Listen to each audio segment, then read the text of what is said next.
ტელეარხივების სახუთი სატელიტური მაუწყებლობა აღუდგა გუშინ რამდენიმე საათით შეწყვეტილი მაუწყებლობა არხის ხელმძღვანელობამ კომპანია თურქსათან მოლაპარაკების შემდეგ აღადგინა შეფერხების მიზეზად ზემოთხსენებულ კომპანიასთან ხელშეკრულების ვადის ამოწურვა დასახელდა ქართული არხების უმეტესობამ თურქსათან ხელშეკრულების ვადის ამოწურვის შემდეგ ახალი ხელშეკრულება უკვე ქართულ კომპანია ბლექსისადთან უნდა გააფორმოს, რომელიც თურქული კომპანიის ოფიციალური წარმომადგენელია საქართველოში, რაც ტელეკომპანიების და მათი მაყურებლებისგან დამატებით ხარჯებს მოითხოვს. ტელეკომპანია მაესტროს დირექტორი ბაჩო კიკაბიძე ბლექსისაც უნდობლობას უცხადებს. რეგიონულ მაუწყებელთა ასოციაციის აღმასრულებელი დირექტორი ნათია კუპრაშვილი კი აცხადებს, რომ ამ სფეროში არსებული რეგულაციები არ სრულდება და ტელეკომპანიებს პრობლემა ამ ხრივაც ექნებათ.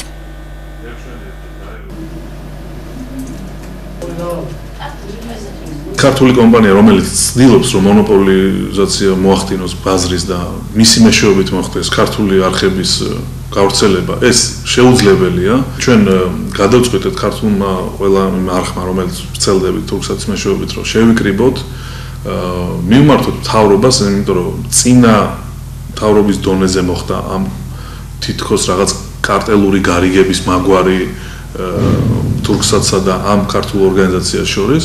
ამიტომ ასევე მთავრობას მივმართავთ, რომ დაგვეხმარონ, შეისწავლონ ეს საკითხი და მიმართონ თურქულ მთავრობას, რომ ესეთი რამე წარმოუდგენელია და ჩვეულებრივად ცივილურად გავაგრძელოთ ურთიერთობა. ქვეყანას სჭირდება რეგულაციები მაუწყებლობის სფეროში, დამატებითი რეგულაციები, თუმცა ბლექსისაც გააჩნია ექსკლუზიური უფლება თანამგზავრზე, კონკრეტულად თურქსათზე მაუწყებლობის განხორციელების ამ შემთხვევაში ის უნდა იყოს წესით უკვე აღიარებული პრევენციულად კომუნიკაციების მარეგულირებელი კომისიის მიერ მნიშვნელოვანი საბაზრო უფლებების მქონე ავტორიზებულ პირად. შესაბამისად, აქ მარეგულირებელი პრევენციულად უნდა იყოს ჩართული საკითხში, რომ ამგვარი შედეგი არ იყოს, ანუ კონკრეტული მაუწყებლობები არ ითიშებოდეს, თქვა თანამგზავრისგან.